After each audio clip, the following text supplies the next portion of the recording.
Thank you. Thank you for joining me.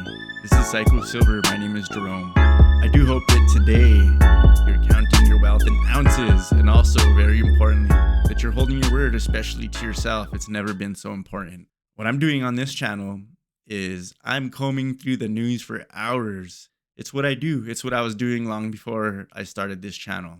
Every day, I'm very curious. I want to know what's going on Reddit, on Twitter, on Facebook, on all these various websites, Sputnik and Al Jazeera and Reuters and Bloomberg, and RT has been fire lately.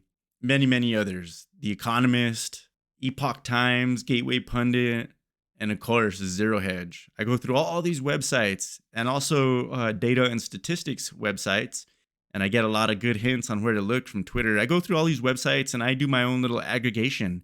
I decide what would I most want to see if I didn't have the time, if I could distill my hours of research, looking into all these different articles and whatnot. What would I most want to see? How do I condense it down to 30, 40 minutes and add a little bit of my own commentary on it?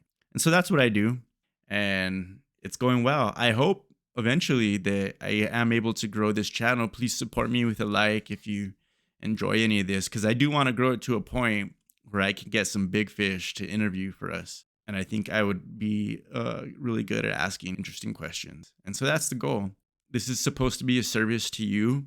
Who I would want to most serve is people that are on the beginner or intermediate side of learning geopolitics and global finance, and some personal finance too, and especially gold and silver. And I'll have a lot of opinions on crypto too, right?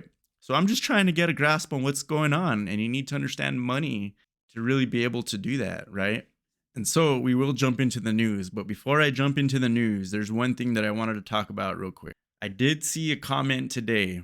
I would consider myself part of the stacking community, and I did see a comment today where somebody, I'm going to paraphrase here. They said, "Why does it seem like you guys are always rooting for the destruction of the bond market? Why does it seem like it makes you happy, like the potential for an economic disaster or a collapse? Why are you cheering it on when it seems like there's tears in the social fabric? What's wrong with you guys?" Something like that. That's basically what they said. And I had to think about that. I thought about that really hard because when I look within myself, I do see times where I don't know if it's about that I'm happy, but I do notice myself having some sort of pleasure and excitement when I do see this terrible news. It's going to mean a lot of pain for people. And I said, what's up with that? Why am I this way? And I can take a look around in the communities that I spend time in online, and even my friends that I know that like to talk about this stuff. I see that same sense from a lot of them. Well, I came up with two answers, okay?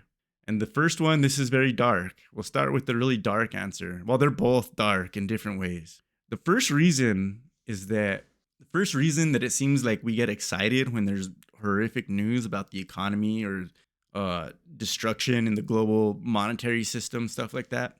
The first reason we get excited is because we are completely addicted to the news, and even the bad news. It's well documented that people get the dopamine hit, they get the serotonin from social media.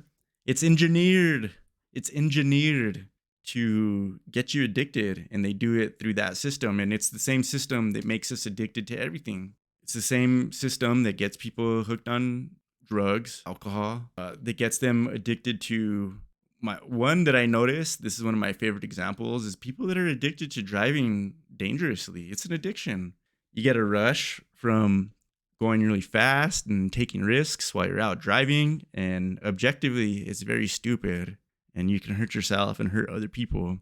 But if you're doing that a lot, you're going very fast, it's a thrill, right? And you see that with people on motorcycles too. And I'm not completely sure. The word that jumps to mind is intermittent reward system, and you get that on social media. But I believe there's an aspect of adrenaline to this as well. Not necessarily dopamine, but adrenaline, and you get that adrenaline hit with the bad news. And the thing of it is that we are so desensitized, and I talk about this all the time. It almost takes worse and worse news to feel something. That's reason number one, and that's really dark. And I have to acknowledge there's some truth there. But here's the second reason, and this is maybe this is more important to me, and this is the reason that I would give to somebody if I was only trying to defend myself. If I was only trying to defend myself and I didn't want to acknowledge the other side, right?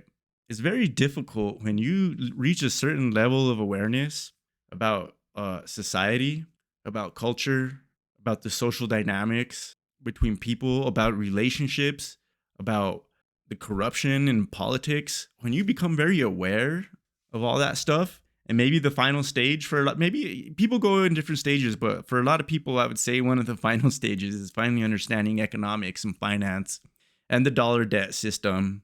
When you learn the truth about that, it's very tiring because you are living in a different reality. You have the regular people with their Disney reality where it's a lot easier for them to just go along to get along and to just have faith and to just believe that it's going to be okay, that mankind is on this upward arc to ever, what's the word? Things are just going to get better and better. Upward arc into a utopia that we get to eventually someday because of the ingenuity of people and their inherent goodness, and that we can just expect improvement from society sustainably forever. That's what I used to believe. But the truth is pretty ugly, and the more you know about it, especially about history and the cycles of prosperity, it's a black pill in its own way. And it's pretty tough to, at times, maintain yourself living in that reality with everyone else. And you can try and tell people, but they're, for the most part, not interested. I know if you're even made it, this has been 8 minutes. If you're right here even listening to this, I know you're the same way. If this stuff interests you, I'm sure you've tried to talk to friends and family about it, and it's like they can't hear you, right? And so when you see the chinks in the armor, when you see the emperor has no clothes, when you see destruction to the facade, it's a kind of relief. It's validation, and everybody wants validation, right? We all want to be reaffirmed in our beliefs. And in a way, it's its own type of intermittent reward we get. When we see proof of what we know is reality right in front of us, and we see proof of, yeah, it is the way that you think it is. And we're getting more and more of those proofs right now. But I am committing to really watching my behavior when this terrible, and there's going to be more and more terrible news, but being a leader and being someone that can be relied upon and help others in the inevitable crisis that we're building towards. We're in the crisis, but there's going to be a point where it gets a whole lot more real than it is right now. And we need to be able to calmly explain to people what's happening and what is our way out. I don't know. That's my 2 cents on that topic. And I do hope that some of that resonated with you. All right. So let's jump into the news. Let's go. And if you didn't already know, there's a lot of news because it was a crazy day on the stock market with the CPI coming out early in the morning, which was higher than expected. It was only 1 base point higher than expected, but it was still over the estimate. And we did start out the morning with a huge sell-off in stocks, and people were predicting that this is where we really slide down into a recession, but that's not quite what happened. We'll get into that. Crazy day on the news, though. Let's jump in here. Here I have a tweet from Zero Hedge, and this is not the real Zero Hedge. This is the government trader Zero Hedge. They write, on March 2009, the PPP Plunge Protection Team at the New York Fed Markets Desk waited for the S&P futures to tag 666, a 50% decline before they unleashed unlimited buying. Today, they opened the printing press early, got to keep the markets up for the midterms elections next month. So, I will inform you, if you were not aware, the suspicion is that this Plunge Protection Team, we know that they exist, but they're only supposed to be advising the president. That's what Wikipedia says, that they're only advising the president. But the suspicion is that they're actually have a trading desk, meaning there's a computer somewhere in one of their government offices where they have access to a lot of money, and they're getting in there and they're buying the stock market, which they're not supposed to do. They're not supposed to be buying stocks, anyone in the government, the Treasury, the Fed, anywhere. But we all suspect that they do. And so this is what that's about. When you hear the Plunge Protection Team, they're talking about these people that are only supposed to be advisors. But we see many times where there's inexplicable bounce backs in the market and other things.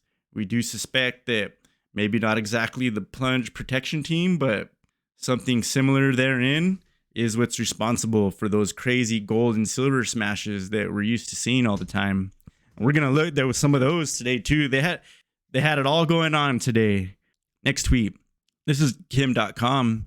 And Kim.com, we're going to do a deep dive into a thread of his in a minute here.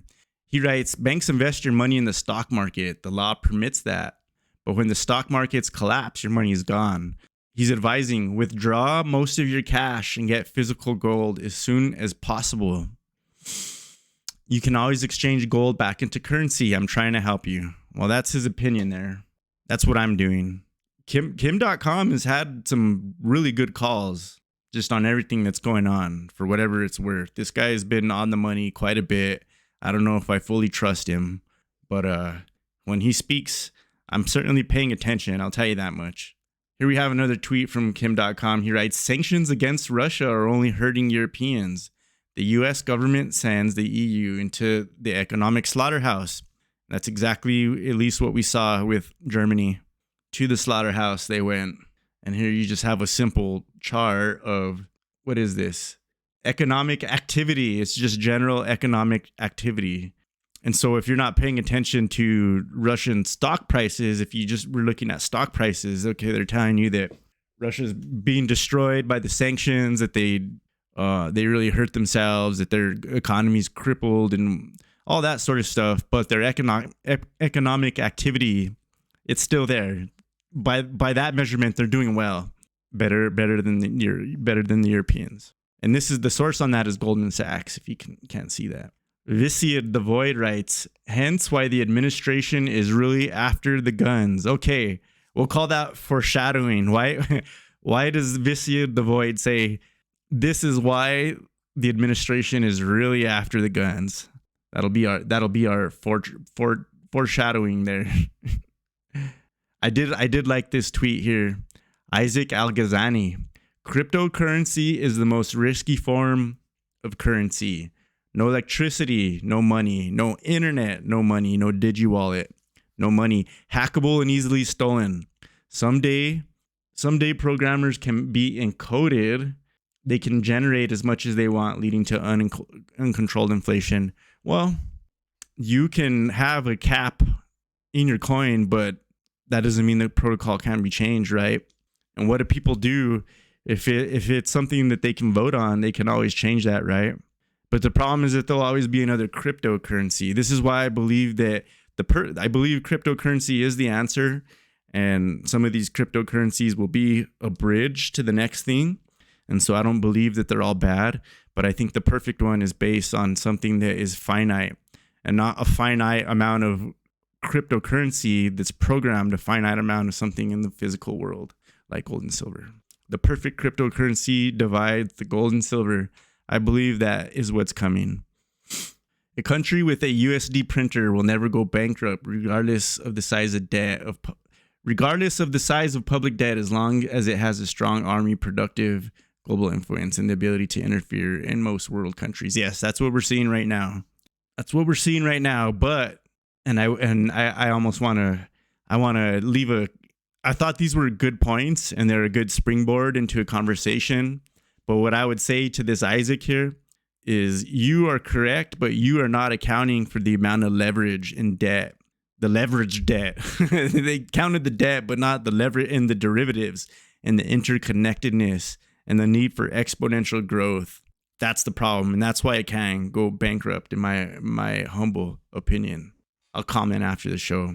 Here's a long thread from Kim.com. It's not super long. I want to read the whole thing, though. This is important. He writes, this may be the most important thread I ever make. The big picture stuff about major global collapse that is coming. I will try and help you understand why the future is not what you're hoping for. It's worse than most can imagine. Our leaders know, but what are they planning? The United States did not have a surplus or a balanced budget since 2001. The last 50 years, the U.S. has only had 4 years of profit. In fact, all the profit the U.S. had would not be enough to pay for 6 months of the current yearly deficit. So how does the U.S. pay for things? It's debt. US spending and debt have spiraled out of control, and the government can only raise the money it needs by printing it. That causes inflation. It's like taxing you extra because you pay more for the things you need, and all your assets decline in value. See the US money printing frenzy. And my speculation, I know you can see that right there. I hope you guys can see that. That leg up that you see right there. Let me turn on my highlighter. This part of the graph, I believe, was necessary because this was already too steep of a curve. And when you did even see like that minor amount of economic slowdown, it cannot sustain any kind of slowdown and come back. Not the way that we're doing it. It has to go up, and it can only go up faster and faster. And that's what we're seeing right now. And we might already be very near the end. We'll find out. But this is everything that he's saying is very valid and it's well written. Next, he writes, the reason why the US government got away with it for so long is because the USD is the world's reserve currency. Nations everywhere hold USD as a secure asset. So when the US government prints trillions, it's robbing Americans and the entire world, the biggest theft in history. We want to listen to Jerome Powell. Let's listen to Jerome Powell. To say you simply flooded the system with money. Yes, we did. That's another way to think about it. We did. Where does it come from? Do you just print it? We print it digitally. So we as a central bank, we have the ability to create money digitally. And we do that by buying treasury bills or bonds or other government guaranteed securities. And that actually increases the money supply. We also print actual currency and we distribute that through the Federal Reserve banks. Or to say you simply flooded the system with money. You guys tell me what you think. What do you notice about this guy's facial expressions and body language? Do you see anything there? To me, he looks genuinely concerned, and I almost see there's worry, but I sense like there's like a little bit of shame or something there. I really pick something up off of his body language and his facial expressions right there. You tell me what you think. The problem is that this has been going on for decades and there's no way to fix it. Now there's no way to fix it. The reality is the US has been bankrupt for some time, and what's coming is a nightmare, mass poverty, and a new system of control. Let me explain why this isn't just gloom and doom talk. The US debt is 90 trillion. US unfunded liabilities are 169 trillion. Combined, that's 778,000 per US citizen, or 2 million per US taxpayer. Remember, the only way the US government can operate now is by printing more money, which means hyperinflation is inevitable. The total value of all companies listed in the US stock market is 53 trillion. The real value is much lower because the US has been printing trillions to provide interest-free loans to pump up the stock market again. It's a scam. Most of the 53 trillion is air. The value of all US assets combined, every piece of land, real estate, savings, companies, everything that all the citizens have, businesses, entities, and the states own, is worth 193 trillion. That number is also full of air, just like the stock market. Let's do the math. US total debt, 90 trillion. US funded unfunded liabilities, 169 trillion. Total, 259 trillion minus all US assets, 193 trillion. The end balance is negative 66 trillions. That's 66 trillions of debt and liabilities after every asset has been sold off. Do you understand? So even if the US could sell all the assets at the current value, which is impossible, it would still be broke. The US is beyond bankrupt. This patient is already dead. This patient is now a zombie. You probably wonder why things are still going. Why didn't everything collapse yet? It's all perception, denial, dependency. The perception is that the US has the largest economy and strongest military in the world, but the reality the US is broke and can't afford its army.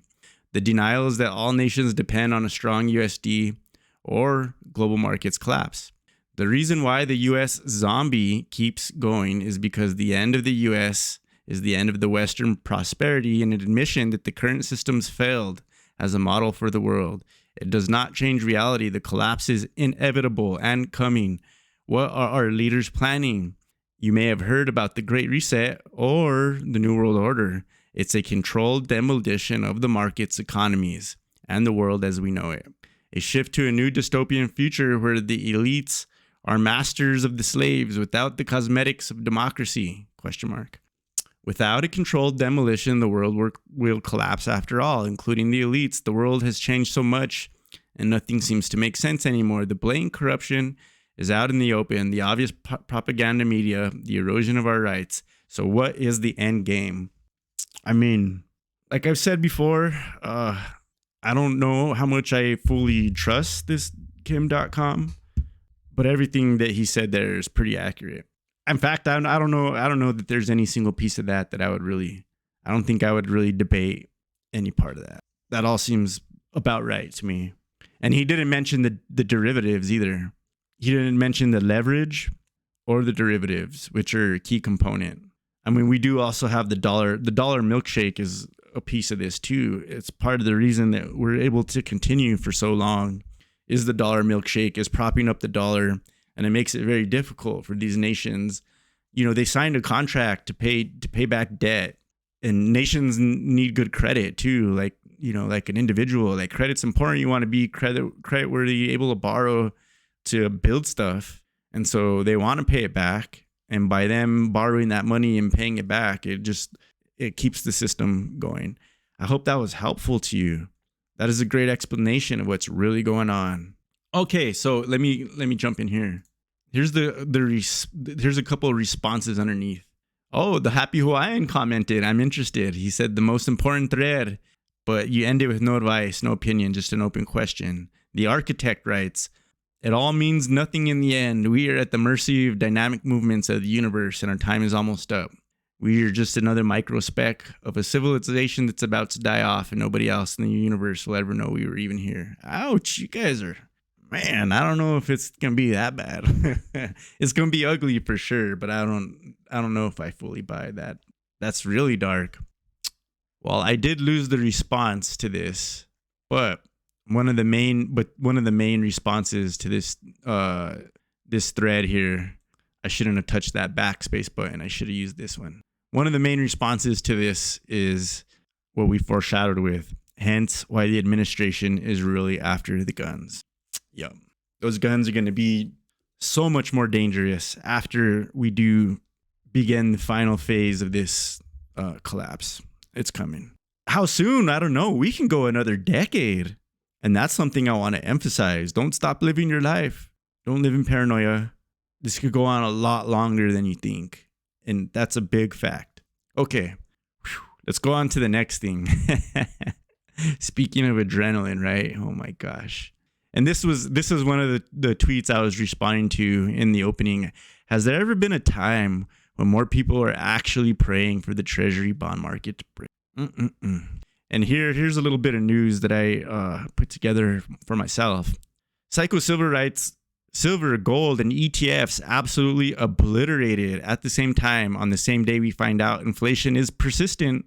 There's no bonds. I wrote that backwards. There's no bids for bonds. They're not selling bonds. We saw in the mainstream news, Janet Yellen admitting that part of the reason that the bond market is becoming out of control is because they're not getting bids.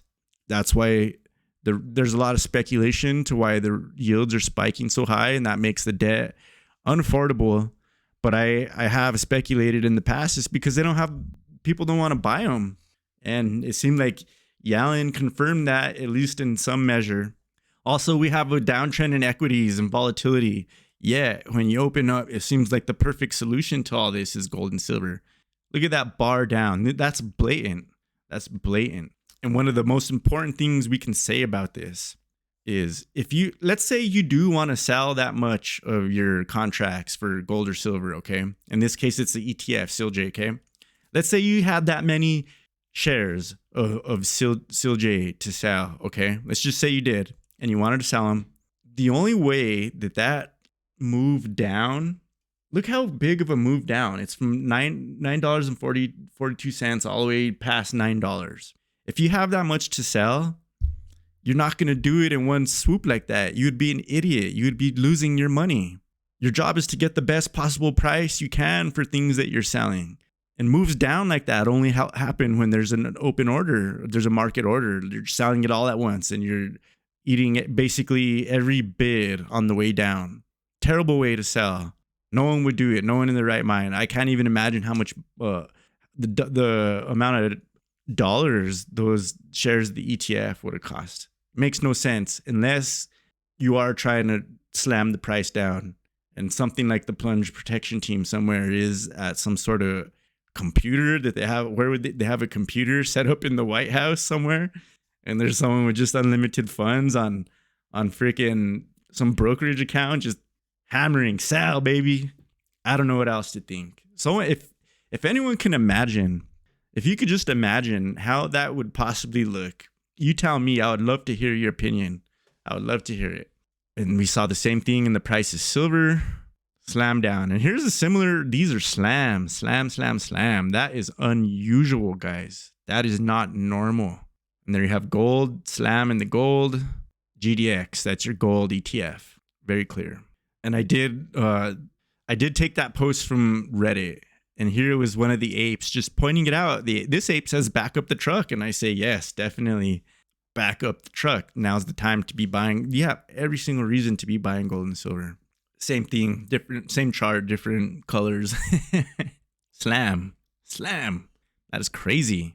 Let me close a couple windows here. Okay, here's another tweet from Psycho Silver. It's October 13th, and we just underwent the largest point swing in the S&P 500, the third largest point swing ever. It's already in Wikipedia. Unreal. And a lot of these are 2020. So if I had to give someone evidence, like this is proof that we're in a tough economic situation. There's people that are still arguing that no, we're in a good situation. The stock market's going to go higher. Economy's healthy. You hear that from politicians and central bankers, and only now are they finally admitting the truth. But not even just so much as like, is it going up? Is it going down? Not even so much as that. I would just point to the volatility. That is a reason for concern. That is not a healthy situation, this amount of volatility. To me, that's a bigger proof that there's something terribly wrong than the price going down. Because prices can only move two directions. And down can be normal too. You have cycles. But down very fast and up really fast. Screams of dysfunction. Here we had a tweet from Anomaly. Anomaly points out that they kept banking for this guy, JE, right here. JP Morgan, even after they knew. I think I would bet even after the first time he was caught, he still had a bank. But this guy is unbankable.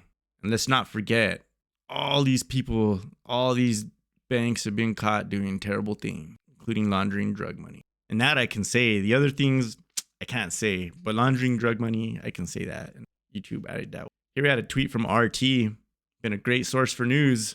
Oh, I opened up the warning. I don't want to see your warning. I want to see RT. U.S. Treasury Secretary reveals Russian oil price cap. So here's Janet Yellen again. I was just talking about her. Janet Yellen has called for a $60 a barrel price ceiling on crude from Russia.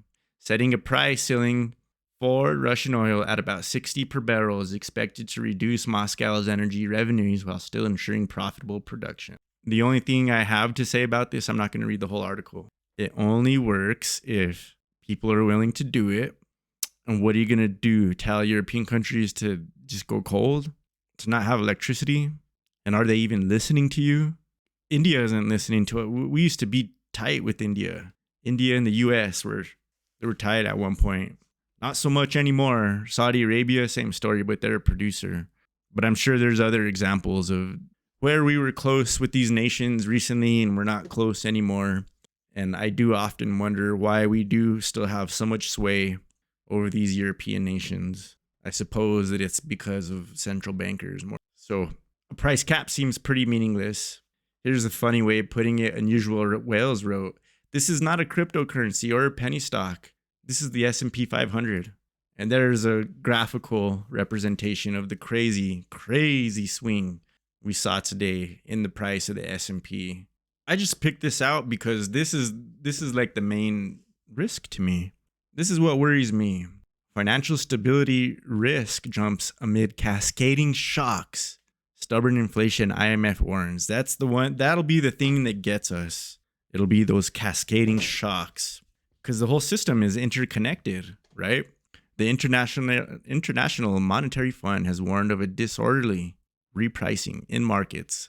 Risks have increased substantially amid heightened volatility, greater uncertainty, and a series of cascading shocks. Remember those words. Why do the shocks cascade? Well, it's because of the interconnectedness.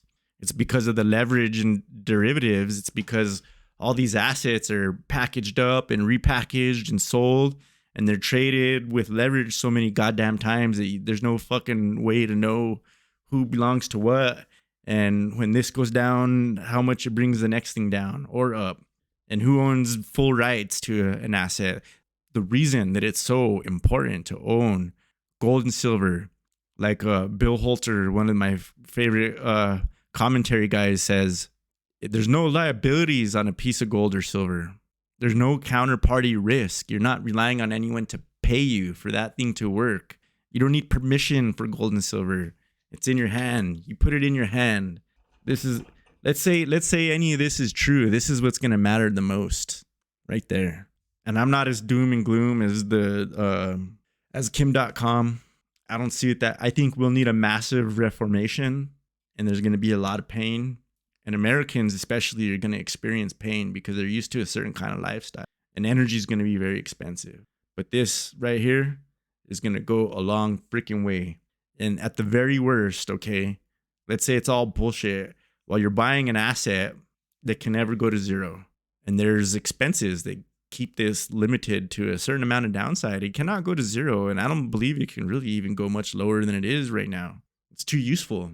So at the very worst, you have a savings account that can go down in value a little bit, but so does your regular savings account with inflation. Right? Everything's a risk, but this has so much upside. Ottavio Tavicosti writes, there's a reason why central banks are trapped. When liquidity in the bond market becomes dysfunctional, every policymaker in the planet is forced to step in. Bank of Japan first, Bank of England second. Yellen is changing her tune. Next in line, the Fed and the ECB. And here was, I learned something. The Happy Hawaiian gave me some education today. The Social Security Trust Fund used to be a source of demand for treasuries. In 2006 to 2008, the fund grew by nearly $20 billion annually. And in 2021, we crossed the Rubicon in becoming a net seller. So instead of buying treasuries, now that trust fund is selling treasuries. The pace of decline will steepen as the fund shrinks and earns less interest. And I want to show you what I wrote underneath this. I did respond to him. I said, I honestly thought there was no such thing as a trust for the Social Security. I always thought that it was paid out every year by the spending budget. I'm surprised that there's actually, I said, wow, there's actually reserves for this? What the fuck? Pleasantly surprised. I didn't know. But he did reply to me. He wrote, it's not huge relative to the size of the program. It would only fund maybe 2.5 years of benefits without the support of taxes. So there's a trust, but it's not very, it won't take us too far. Here's an excellent tweet from Ponzi Finance. This is a pretty good account. I recently found this one. Great account. In 1929, the market cap to GDP, top indicator of overvaluation, was near 100%. In 2000, it was 150%. Both preceded major corrections. Current 2021 super bubble is around 215%. This is an old tweet, and you did see where he wrote on this chart here. So this is market cap to GDP. That is how much the stocks are valued compared to how much total economic activity there is in the market. So it's not just the price of the stocks, but it's factoring in how much actual growth there is in the economy. Make sense? So it's a really interesting indicator. And we did see on the backside of each of these, we had a really sharp sell-off. And we are expecting this time around. Albert Hearn, shorting SLV, writes, this market is unbelievably cooked, and it feels like the efforts are getting ramped higher and higher every week. SPY up fucking 5% off the lows, and silver can't even catch a single tick. I've never seen anything like this before. Yep, I agree. Michael Gade writes, we're getting to the end here. How many minutes are we in? Oh yeah, we're making good time. Michael Gade writes, we haven't seen capitulation yet. We need a flush. The number of the weeks down for the S&P 500 this year is the same percentage. It's the same percentage of the year. It's only second to 1931. path is capitulation, if you understand it. Got a couple more good ones for you here. Here we have a tweet from the Magic Poop Cannon. I really recommend this Twitter account. Here we see that retail inventories are an all-time high. They have too much stuff, surpassing consumer demand, which has caused retailers to lower their demand for commodities and raw materials, which is causing commodity prices to fall. And this will definitely be I am such a big believer in all real assets, which would boil down to commodities, but they call it the whipsaw. And we're getting some whipsaw right now because what happened is like right now there's an overabundance of inventory that retailers are carrying over. So they're going to stop the orders, and that's going to cause the price of commodities to go higher. But my belief is that a lot of these commodities aren't coming back. And so when the demand starts to level off or return, there's not going to be producers there. That's a good reason to have your hands on commodities like right now. And you can't necessarily like store pallets of I don't know what, nails and screws in your house, or you don't want bushels of corn, or I'll take 5 tons of steel, please. Nothing like that. But you can get gold and silver. You can build out your pantry. It's going to be a pretty good time very soon here. It'll be a good time. Buy things that you use and kind of just get a little stockpile of clothes and shoes and food and lots of gold and silver. And you'll probably have some really great opportunities to buy electronics. But one thing that I would really think about, and someone pointed this out to me, I think a huge thing for prepping or being ready would to have a couple extra set, or at least one extra set of tires for your vehicle. Could be a good one. Okay, we're getting to the end here. Again, referencing the plunge. I retweeted a lot of these because it's on my mind today. We did see the 3rd largest intraday swing in history. The Great Marti writes, the Plunge Protection Team's official mission is to advise the U.S. president during times of economic and stock market turbulence. Critics fear the Plunge Protection Team does not just advise, but actively intervenes to prop up falling stock market prices, and they're colluding with banks to rig the markets. 3 more. Magic Poop Cannon writes, here I have inflation, CPI in blue compared to the federal funds rate. Interest rates are in orange. Through most of history, rates have been above inflation, orange above blue. For that to happen, the Fed funds rate needs to be around 6.5 or higher, which is 300% higher. 300, because remember we talked about how these rates move on a curve, right?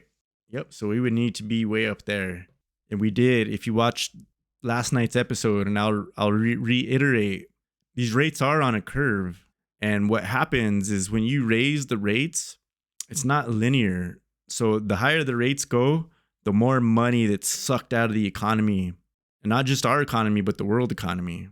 And the more money that's sucked out, the more defaults, the more depression, the more shortages, especially with the defaults. Remember the cascading shocks, right? That's how you get cascading shocks. They'll call it liquidity, but they will really mean we don't have money to pay our debts. They'll call it a liquidity crisis, but they're just out of money. And it starts with consumers not paying because they don't have it either. The biggest thing people own is cars and houses, right? When those default, it's going to travel up the system. So let's say the Fed still has to hike rates another 250% conservative to get Fed funds rate above inflation rate. That would absolutely decimate the economy. It would certainly trigger a debt collapse. We have so much debt, it cannot withstand those rates. And I'm contending again, this system is designed for growth and not just linear growth, exponential growth.